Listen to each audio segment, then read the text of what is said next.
Hello बच्चों। यहां लिखा है A B and C are three tuning forks. Frequency of A is 350 hertz. मैं यहां पे फ्रीक्वेंसी ऑफ ए लिख देता हूं। जो ए है इसका फ्रीक्वेंसी दिया गया है 350 हर्ट्ज। क्लियर है? आगे बढ़ते हैं हम लोग। Beats produced by A and B is 5 per second बराबर है। यानी जो बी की फ्रीक्वेंसीज के ऑप्शन हो गए बी के लिए, ये मैं बी के लिए डाटा लिख रहा हूं। बी के फ्रीक्वेंसी के ऑप्शन या तो इससे 5 ज्यादा या 5 कम। तो ये हम लोगों के पास हो गया 345 हर्ट्ज या 355 हर्ट्ज। समझ में आ रहा होगा बेटा आपको? ये इससे 5 हर्ट्ज कम भी हो सकता था और इससे 5 हर्ट्ज से ज्यादा भी हो सकता था। मतलब इसके ये दो ऑप्शंस हो गए किसके लिए? बी के लिए। आगे बढ़ते हैं।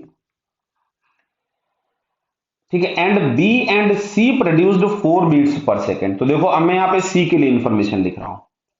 तो सी के पास जो ऑप्शन है वो बी की फ्रीक्वेंसी से 4 ज्यादा या 4 कम। तो मान लीजिएगा बी की फ्रीक्वेंसी अगर ये थी तो सी के पास एक ऑप्शन आ गया 341 हर्ट्ज का और एक ऑप्शन आ गया 349 हर्ट्ज का। और अगर ए बी की फ्रीक्वेंसी ये होती तो इसके पास ऑप्शन आ गया इससे आप लोगों के पास कितना 4 कम, तो 351 हर्ट्ज, या आपके पास हो जाता 359 हर्ट्ज। समझ में आ रही बात? तो ये हमारे पास नंबर ऑफ ऑप्शंस थे ए बी और सी की फ्रीक्वेंसीज के। आगे पढ़ते हैं। When wax is put on A, beats between A and B is 2। अब ध्यान से सुनना।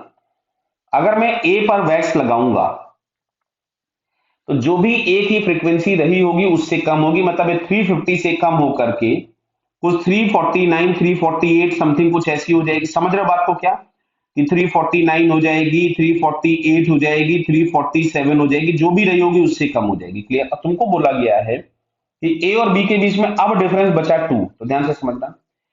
अगर मैं बी की ये फ्रीक्वेंसी ले लेता, मान लेता मैं ये फ्रीक्वेंसी ले लेता, तो अब यहां पे अगर हम लोग देख रहे हैं तो डिफरेंस बढ़ता हुआ दिख रहा है। यानी ये वाला आंसर नहीं होगा, ये आंसर हो गया। मतलब बी की फ्रीक्वेंसी हमारे पास हो गई 345। एक ये तो हम लोग आकर के स्टिक हो गए। बराबर है। आगे देखिए। आगे लिखा गया है and A and C is 6 hertz. Clear? तो अब ध्यान से देखो, ए और सी के बीच में 6 हर्ट्ज हो जाए तो देखो अब इधर वाले ऑप्शंस तो खत्म हो गए, ये वाले ऑप्शंस तो खत्म हो गए क्योंकि 355 नहीं हो सकता था। तो इनके बारे में तो हम बात अब करेंगे ही नहीं, ये खत्म हो गए। अब बात हमको लेफ्ट साइड में ही करनी है केवल, है ना? ए और सी के बीच में आंसर दिया हुआ है 6 हर्ट्ज। तो अब ध्यान से सुनना।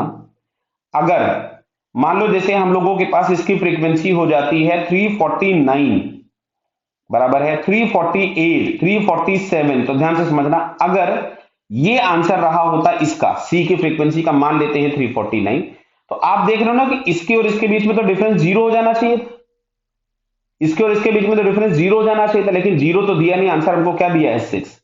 यानी जो सी की फ्रीक्वेंसी होगी वो सी की फ्रीक्वेंसी हम लोगों के पास कौन सी होगी?